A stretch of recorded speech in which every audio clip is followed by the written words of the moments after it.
ଚୈତ୍ରରେ ଝାମୁ ଜାତ ଲୋ ବଉଳ ଚୈତ୍ରରେ ଝାମୁ ଜାତ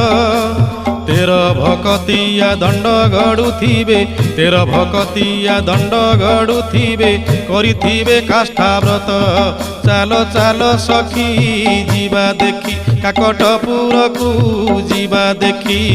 ଅପୁତ୍ରୀ କି ପୁତ୍ର ଅନ୍ଧକୁ ନୟନ ଦିଏ ମା ମଙ୍ଗଳା ଯାଚି ବଉଳ ଲୋ ଦିଏ ମା ମଙ୍ଗଳା ଯାଚି।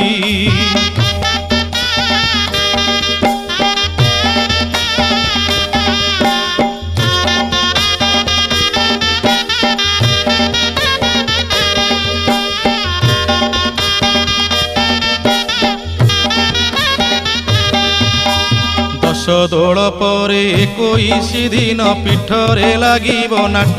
ସଙ୍ଗାତ ଲୋ ପୀଠରେ ଲାଗିବ ନାଟ ଗୁପତ କୋଠିରେ ଦଣ୍ଡ